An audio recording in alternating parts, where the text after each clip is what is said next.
عقدة من لساني يفقه قولي.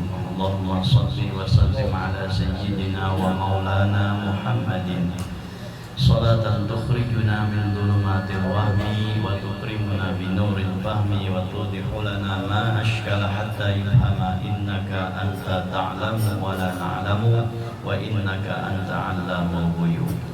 Bersyukur kita ke hadrat Allah Subhanahu wa Ta'ala dengan berkat taufik dan hidayahnya sehingga kita bisa berkumpul, bermajlis, bersilaturahmi di tempat yang mulia ini. Semoga perkumpulan seperti ini menjadikan juga kita nantinya berkumpul di surganya Allah Subhanahu wa Ta'ala beserta baginda Nabi Muhammad sallallahu alaihi wasallam. Amin ya rabbal alamin.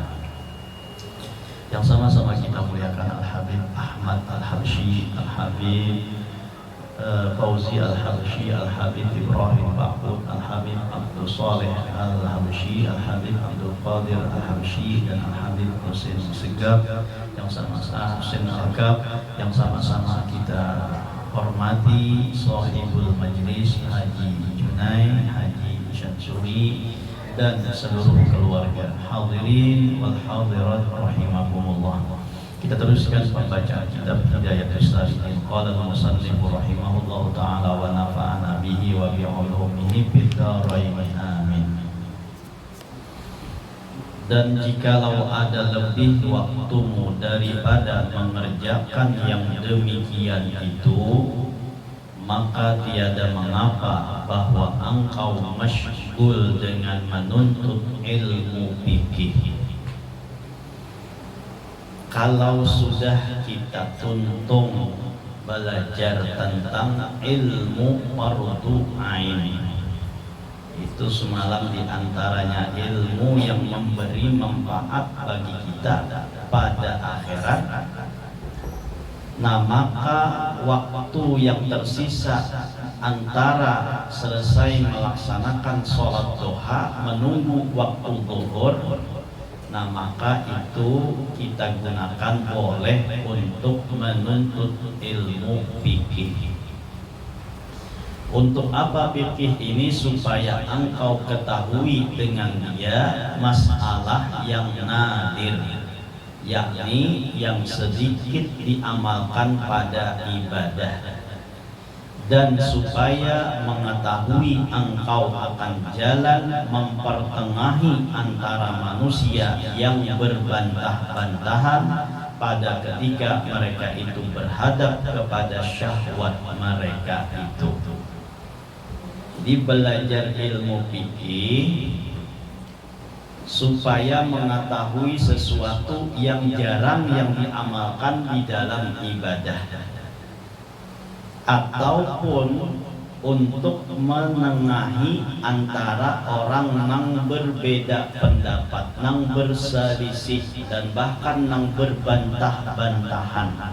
Nah, supaya bisa ditengahi agar mereka itu tidak lagi saling menyalahkan.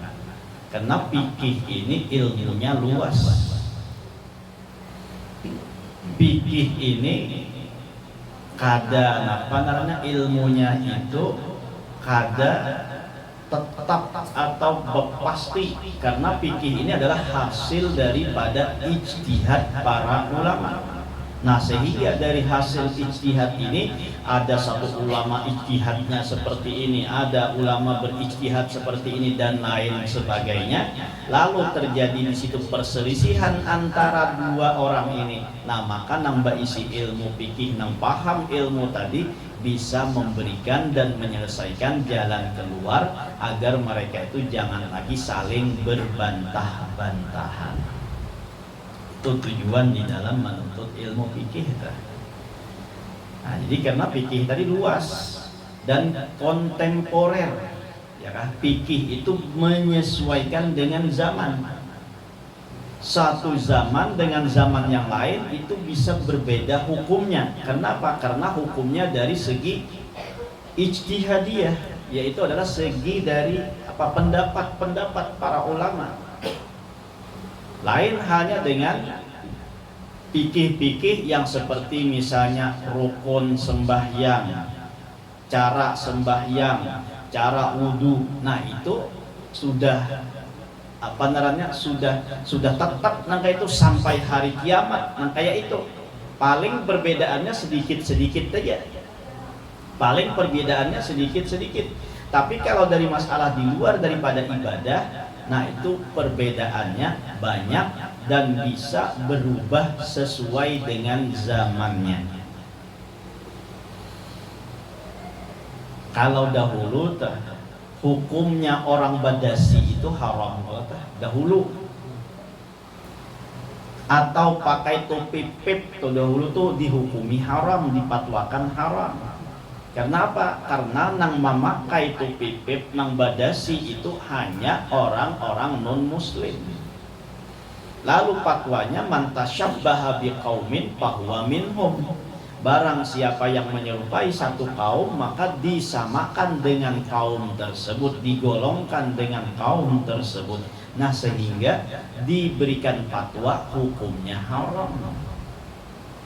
Tapi wayah ini berkembangnya zaman bahwa Badasi, batu pipip itu bukan hanya dipakai oleh non muslim, tapi juga sudah dipakai oleh orang-orang Islam. Nah sehingga illatnya mengharamkan itu sudah hilang, sehingga hukumnya pun tidak lagi dijadikan hukum haram. Itu diantaranya tuh. Dan apanya sesuai dengan perubahan zaman, fikih itu hukumnya bisa berubah-ubah. Nah jadi belajar ilmu fikih sepengetahuan agar kita mengetahui tentang cara-cara beribadah yang banyak orang tidak mengetahui. Nah jadi kan di situ ada pendapat ini, ada pendapat itu. Nah jadi kadang orang pendapatnya banyak, orang pendapat ini saja, sedangkan pendapat ini tidak banyak orang yang tahu. Nah untuk mengetahui itu adalah dari jalur fikihnya. Satu contoh, kalau dalam menyembahyangkan mayit itu hukumnya wajib berwudu, kada boleh kada berwudu karena dianggap sembahyang. Nah itu kan masyhurnya kayak itu.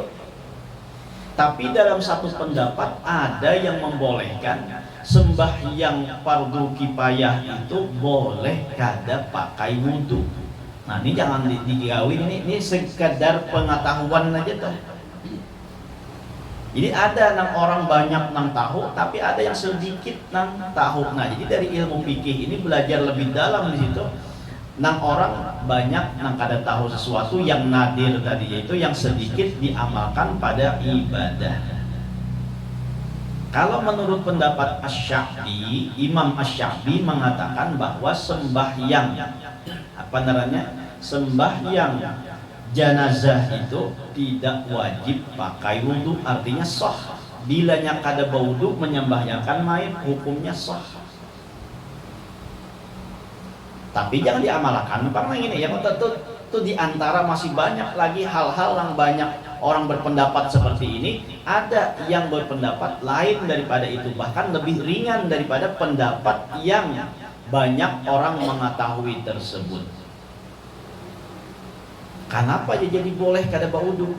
Nah karena Imam Asy-Sya'bi mengatakan bahwa sholat itu adalah di dalam logatnya itu secara bahasanya sholat itu adalah ad-du'a'u, yaitu doa. Nah maka dari segi bahasa doa dilihat kepada sholat jenazah itu tidak dianggap seperti mana sholat secara istilah. Karena istilah sholat itu adalah muqtadi'atun bitakbir wa takhtimatun bisalam. Diawali dengan takbir, diakhiri dengan salam. Di situ ada ruku, ada sujud dan sebagainya. Nah itu bentuk sembahyang, maka itu muqtadi'atun bitakbir lalu ditutup dengan salam. Nah maka dari sholat itu dianggap secara istilahnya adalah sembahyang. Ada rukuknya, ada sujudnya. Nah, sedangkan kata Imam Asy-Syafi'i di sini sholat sholat jenazah itu tidak ada rukuk dan tidak ada sujud. Maka itu tidak dianggap sholat, hanya dianggap ad-doa, yaitu mendoakan. Maka kalau mendoakan, maka boleh ujar Imam Asy-Syafi'i kada bauduan. Nah, di situ perbedaan ulama itu adalah dari segi mana? Dari segi fikih. Jadi boleh kita mengamalkan boleh kita belajar ilmu fikih yang di luar daripada fardu ainnya. Sekira orang yang berbantah itu kawa tuh kita untuk menyelesaikannya. Maka menuntut yang demikian itu kemudian daripada selesai yang tersebut dahulu itu, yaitu yang fardu ain, yaitu yang yaitu daripada jumlah fardu kifayah, bukan fardu ain. Nah, jadi lebih daripada kewajiban yang menggugurkan kewajiban daripada ilmu fikih, maka selebihnya itu kita menuntut ilmu fikih tadi hukumnya adalah fardu kifayah, bukan fardu ain. Jadi yang fardu ain lawan kita di dalam menuntut ilmu fikih itu apa-apa yang menggugurkan dan mensahkan daripada fardu kewajiban yang Allah wajibkan kepada kita, maka itu belajar ilmu fikihnya yang wajib. Di luar daripada itu, maka hukumnya fardu kifayah. Tetapi, nah ingat, menuntut fardu kifayah ini jangan engkau tinggalkan segala wiridmu dan segala zikirmu, sebab engkau masyghul pada menuntut ilmu fardu kifayah itu. Jadi bila menuntut ilmu fardu kifayah, zikir dan wirid-wirid kita nang ada jangan ditinggalkan dengan alasan untuk menuntut ilmu, tapi zikir ditinggalkan. Nah, itu sesuatu nang dapat merugikan lawan kita. Lihat di sini.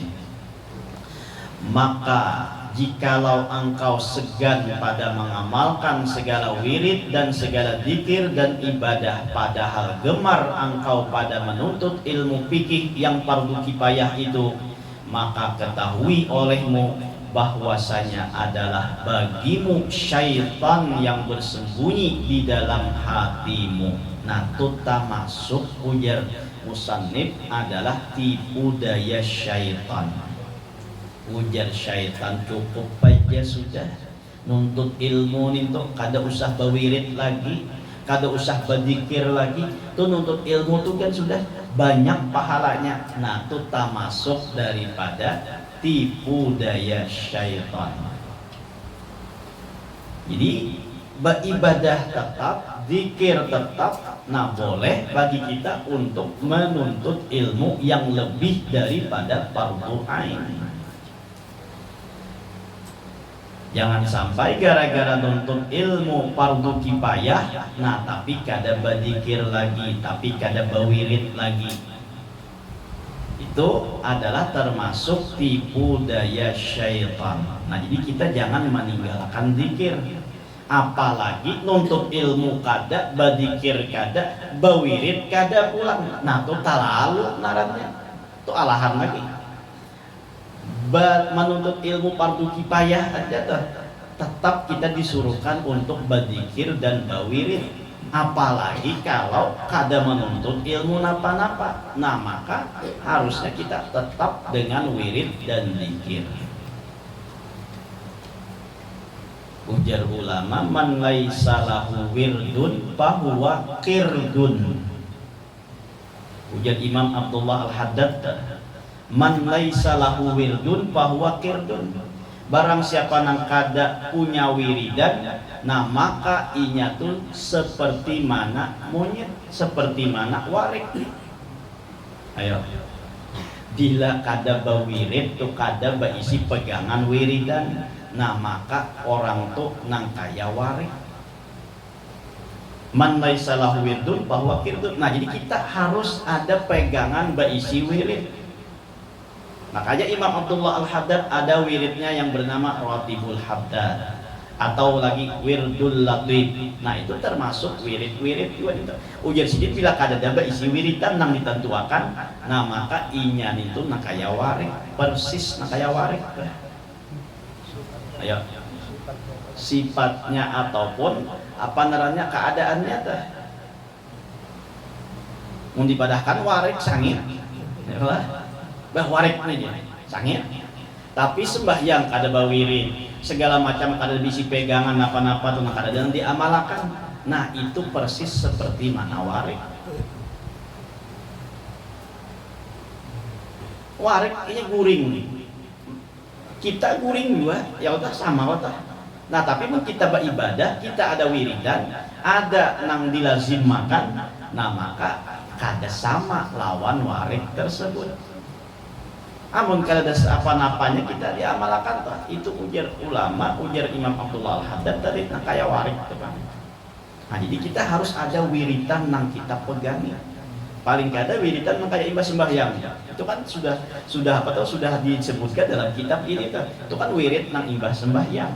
Kalau bisa lagi tambah yasinnya setiap malam atau setiap pagi atau setiap apa namanya setiap hendak uring baca wiridan ini baca wiridan itu. Nah itu diantara wirid-wirid yang harus kita pegangi. Imdad itu cukup sudah lawan kita munhakun ma'amalakan karena situ lakukan ada wirdul latifnya, ada ratibul haddadnya, ada ratibul atasnya, ada hizib mahizibnya, hizbul bahar, ada hizbun nawawi, ada hizbun nasar dan lain sebagainya.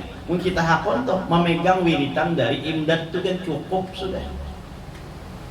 Itu peninggalan guru sakumpul atau kita hendak tersambung dengan beliau walaupun beliau sudah dalam alam yang berbeda, maka kita ikuti apa yang menjadi amalan dan wiridan sidin. Imdad itu bukan sekadar hanya ditukar aja lalu diandap dipanjang. Karena bila awal tahun karena hanya membuka karena di situ ada doa awal tahun akhir tahun, ya kan? Itu aja. Nah padahal tuh seharusnya itu nang menjadi wiridan kita hari-harian. Imbah subuh misalnya baca wirdul latif, ya kan? Apalagi tuh imbah asar karena tuh baca hizbul bahar, imbah isya karena baca hizbun nawawi dan lain sebagainya. Nah itu tergantung kita membagi waktunya. Apa-apa nang sudah sidin tulis di situ, kada mungkin Bang Sidin kada ma'amalakan. Itu pasti sudah diamalkan oleh sidin, oleh guru sakumpul. Nah tinggal kita menyambung lawan sidin ma'amalakan itu kan. Kayak itu juga aja ulun itu lawan bubuhan murid-murid nang di pesantren itu bubuhan santri-santri nang tamat itu. Ujar ulun mun buhan ikam hendak tetap tersambung dengan pondok. Nah ini dengan pondok yang ikam tinggalkan walaupun ikam sudah berada di luar daripada pondok ini, ikam masih bisa tersambung dengan pondok ini, bisa masih terhubung dengan pondok ini kalau ikam mengamalkan amalan nang apa nang diamalkan di pondok tersebut. Wirid-wirid yang di pondok baca nah itu akan menyambung dengan pondok tersebut. Ujar ulun tuh memberikan nasihat ke lawan bubuhan nang anak keluar nang sudah apa tamat nang lulus terus apa anunya nang nasihatnya tuh. Jadi mun hendak tetap tersambung baca wiridan nang dibaca di pondok tersebut maka engkau masih tersambung dengan guru-gurumu. Karena apa? Karena dengan wirid tadi kita bisa secara rohaniah menghadirkan bahwa kita dulu pernah baca di pondok nama ini. Nah lalu disitulah kita seakan-akan tidak terputus dengan pondok tadi. Nah, itu juga amalan-amalan yang diberikan oleh para ulama. Nah jadi harus kita punya wirid yang tertentu. Nah jadi wirid-wirid yang tertentu ini bila sudah ditentukan dibaca. Jangan sampai karena ada alasan meninggalkan gara-gara menuntut ilmu tapi ilmunya itu fardu kifayah. Maka apabila kita meninggalkan tadi daripada menuntut ilmu daripada wirid-wirid tadi karena menuntut fardu kifayah, maka ujar musannif ketahui olehmu bahwasanya adalah bagimu syaitan yang tersembunyi di dalam hatimu itu yaitulah penyakit yang tersembunyi di dalam hatimu yang membawa kepada binasamu di dalam akhirat. Nah, jadi binasanya, ruginya bukan di dunia, tapi karena di negeri akhirat. Maka menuntutmu pada ketika itu bukan karena Allah Ta'ala, bukannya karena akhirat, dan hanya saja tuntutanmu itu semata-mata karena berkehendak akan dunia jua, seperti harta dan kemegahan dan kebesaran. Jadi menuntut ilmu nang kada diiringi dengan wirid-wirid tadi tuh, ilmunya nang fardu kifayah. Itu ujar ulama, ujar musannif ini tujuannya hendak dunia aja. Hendak dunia, hendak harta, hendak kemegahan dan kebesaran. Nah, itu penyakit, itu bermasalah ada di dalam hatimu, ujar musannif. Ini untuk ilmu tujuannya apa? Untuk mengamalkan. Bilanya amalan-amalan ini kada diamalkan, nah berarti hanya menuntut ilmu aja. Itu tujuannya berarti bukan untuk akhirat lagi, tapi sudah tujuan untuk dunia. Nah, jadi hati-hati untuk ilmu itu, luruskan niat kita semata-mata untuk menjunjung perintah Allah dan untuk mengamalkan daripada ilmu tersebut. Bila ada, nah bisa tujuannya dunia, hendak kemegahan dan hendak kebesaran, hendak dipuji orang, hendak dihormati orang. Maka pulang tuh bila menuntutnya kada disertai tadi dengan ilmu, kada disertai pulang dengan ilmu tasawufnya. Nah, lalu tuh paham fikih aja, lalu orang ini kena merasa inya nang pak alimnya, inya nang paharatnya. Nah, lalu tuh tadi tuh menuntut kemegahan dan kebesaran. Karena disambat orang kiai, disambat orang alim, disambat orang tuan guru dan lain sebagainya. Itu karena maksud tujuan di dalam menuntut ilmu, yang mana ilmunya itu fardu kifayah, tapi dalam menuntutnya meninggalkan wirid dan zikir. Itu adalah hal yang berbahaya, ujar musannif, di negeri akhirat. Maka tatkala itu sukalah syaitan kepadamu. Kita kadang merasa ini, ya kan? Kadang kita tadi ya menuntut ilmu rasa sudah banyak bisi amal ya, karena menuntut ilmu ini pahalanya ganal, Pak. Ya kan? La antal dua wa tata'allama baban minal ilmi khairun min apa tuh? Min ibadati alfi rak'atin. Menuntut satu ilmu, paham tentang bab ilmu, satu bab ilmu itu lebih baik daripada beribadah 1000 rakaat. Ayo mun merasa nang kayak ini bahaya wirid ku tinggal aja kan, sembahyangnya lebih baik daripada 1000 rakaat, untuk ilmu dengan cukup baik sudah. Nah, itu termasuk daripada apa? Daripada syaitan masuk di situ, terjerumus daripada godaan ataupun tipu daya syaitan. Namun kita kadang merasa kayak ini, lalu dia lagi merasa asa sudah menuntut ilmu, lalu koler beribadah, nang sunat-sunat ditinggalkan, nang segala macam ditinggalkan. Kenapa? Pas sudah menuntut ilmu juga sudah. Nah, itu kadangkala menjadikan kita terbuai dengan banyaknya dan besarnya pahala tadi, padahal di situ adalah termasuk tipu daya daripada syaitan. Nah, jadi hati-hati kita nuntut ilmu ini, ya kan? Kenapa? Karena ujar ulun semalam, segi sisi ilmu itu besar pahalanya, tapi satu sisi lain ancamannya pun juga besar. Jadi fadilahnya ganal, namun juga kerugiannya ganal juga. Nah, kayak orang berdagang juga, mun ganal modalnya, ya kan? Ganal juga kerugiannya, ya betul. Bila ganal tuh modalnya, maka apa namanya, peluang kerugian tuh ganal juga. Nah, kayak itu juga nuntut ilmu ini ganal pahalanya, tapi peluang ruginya itu juga ganal. Karena apa? Karena ilmunya hanya sekedar dituntut saja, tapi kada diamalkan. Di ilmu itu hanya sekadar didengar, diamalkan, diriwayatakan, tapi kada diamalkan, nah maka itu akan menjadi sebuah kerugian. Maka jikalau engkau coba akan dirimu beberapa masa pada mengerjakan segala wirid dan segala zikir dan segala ibadah, maka tiada segan dirimu daripada mengerjakan yang demikian itu. Bahkan setelah itu dirimu sangat gemar kepada menuntut ilmu yang memberi manfaat itu, dan tiada engkau kehendaki dengan menuntut ilmu itu melainkan karena Allah Ta'ala, maka yang demikian itu terlebih afdal daripada segala ibadah, karena sabda Nabi SAW, talabul ilmi afdalu indallahi minas salati wasyami wal haji wal jihadi fi sabilillahi azza wa jalla. Namun sebaliknya pula, nuntut ilmu tapi amalan-amalan zikir-zikir kada ditinggalkan. Bahkan dengan zikir dan tetap ini nambah ilmunya, tambah tambah bersemangat lagi menuntut ilmunya. Nah maka itu adalah termasuk nang bakuntung tadi, nang termasuk dalam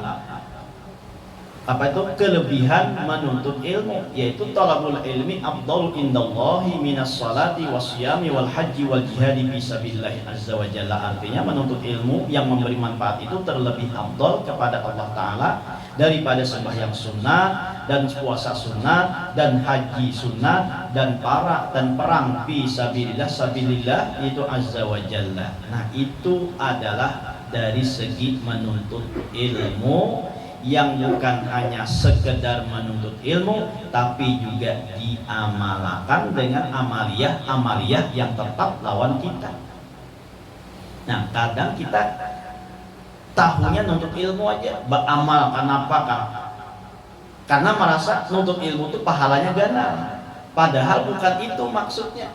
Yang dimaksud pahala ganal dalam menuntut ilmu tadi, ya kayak ini. Apa gambarannya tuh? Bahwa inya menuntut ilmu, lalu dari segi lain amaliyah nang inya lakukan itu tetap inya jalankan dan kada ditinggalkan wirid segala ibadah dan zikir kepada Allah tetap dijalankan.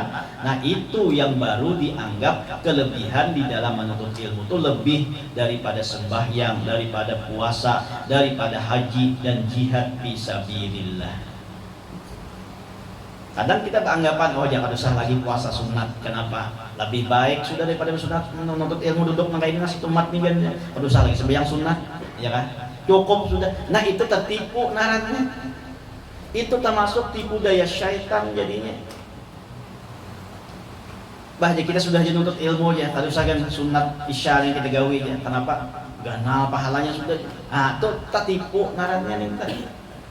Jadi orang yang menuntut ilmu yang mendapatkan kelebihan ini, inya kadang meninggal daripada ibadah, daripada zikir dan daripada wirid-wiridnya, tetap yang dikerjakannya.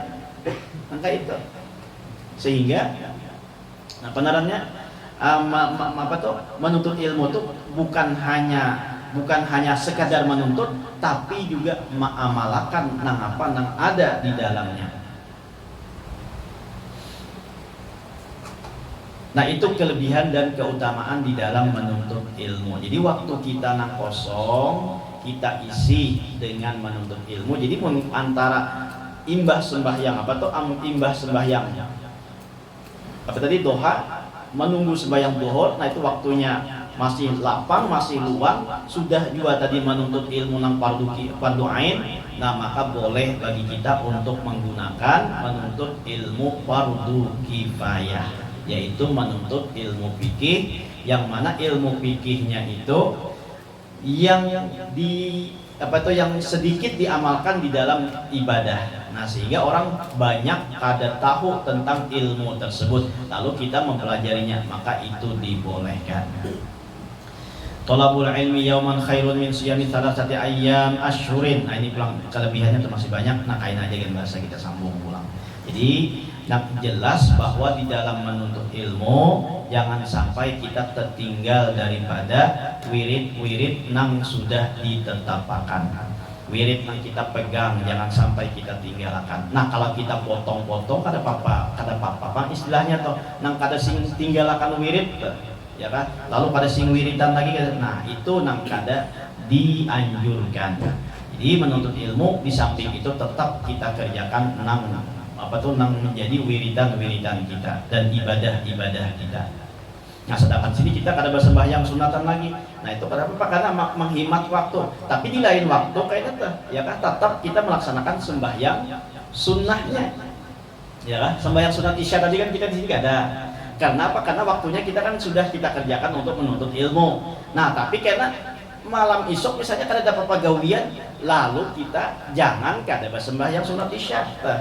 Di sini kita kan sudah waktunya kita gunakan itu untuk menuntut ilmu. Nah di waktu lain itu juga kita gunakan untuk sembahyang tadi kayak sembahyang sunat isya. Di sini kita kadang laksanakan langsung misalnya imbah azan lalu qamat. Nah lalu kata sembahyang sunat isya. Memang itu kan sembahyang sunat isya itu sunatnya memang sunat. Tapi karena kita sudah menuntut ilmu, nah ini kan kelebihannya sudah banyak tadi. Tapi karena malam isuk nang kadada gawian napa-napa, nah tuh jangan ditinggalkan sembahyang sunat isyanya. Nah kayak itu tuh gambarannya. Amun sudah menuntut ilmu, lalu karena malam isuk langsung ada apa jawabannya aja? Kita sudah menuntut ilmu aja, banyak juga dapat amal ibadah daripada sembahyang sunat, puasa sunat. Nah lalu kada si puasaan lagi, nah itu nang kada kita benarkan. Kalau waktunya kita nang kayak ini bersembahyang sunat segala macam, kalau pindah terlambat pulang nah kita menghemat waktu, lalu kita langsung sembahyang isya aja. Itu aja dulu, mudah-mudahan dengan berkat kita berkumpul diampunkan segala dosa kita, dosa kedua orang kita, dosa guru-guru kita dan dosa kaum muslimin wal muslimat. Mudah-mudahan dipanjangkan umur, disehatkan badan, dilapangkan dan segala urusan dimatikan dalam keadaan iman wal Islam, masuk surga bersama Rasulullah sallallahu alaihi wasallam. Amin ya rabbal alamin. Minta halal, minta maaf, minta ridha dunia akhirat ala hadhihi niyyah wa kulli niyatin salihah wa ala ma nawa bihi salafus salih wa ila hadratin nabi al-fatihah.